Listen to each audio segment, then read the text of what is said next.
This little lecture will look at the molecular structure of DNA and RNA. This little lecture will give an overview of nucleic acid structures of DNA and RNA, and we'll look at this more closely towards the end of the semester when we talk about gene regulation and transcription.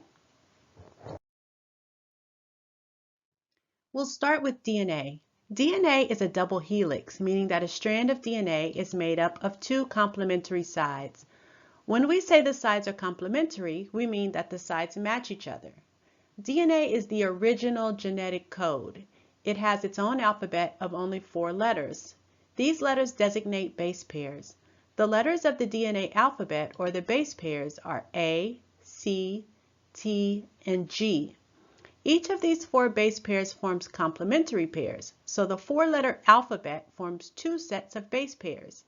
A and T always go together, C and G always go together.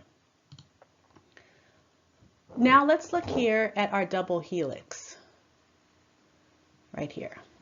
We see the 2 complementary sides of the DNA strand made up these strong blue ribbons, which are rigid sugar phosphate backbones. And we see the ladder structure, these colored bands in the middle, holding those sugar phosphate backbones together.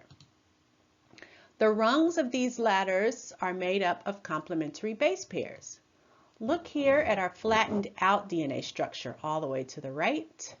You see the 2 backbones running complementary to each other with a 3' and 5' ends, and you see the bases paired up in the middle.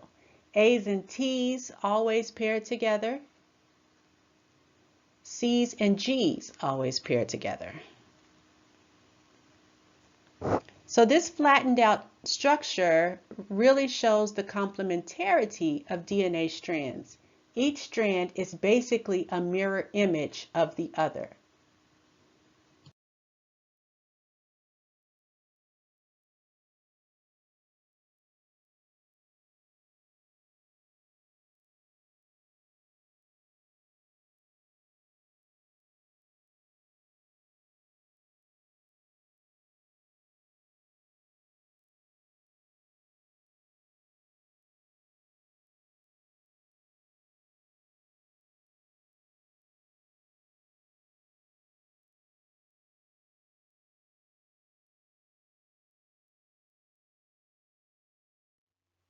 Now let's look at RNA. RNA and DNA are very similar to each other. Actually, I should have said at the beginning, DNA stands for deoxyribonucleic acid and RNA stands for ribonucleic acid. So no deoxys in RNA.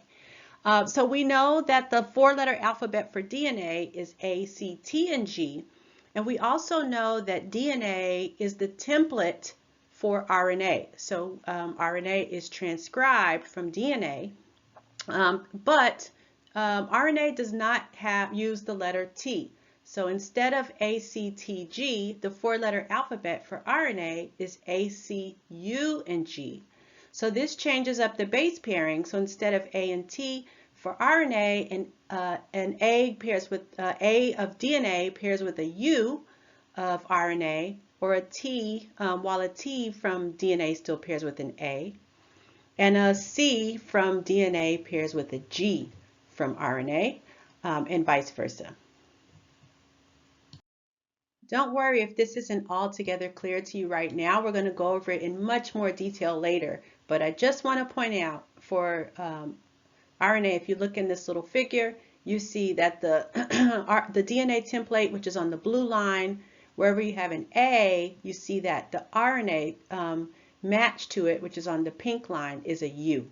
Okay? All right. Just store that in the back of your mind and it'll all come back to us later.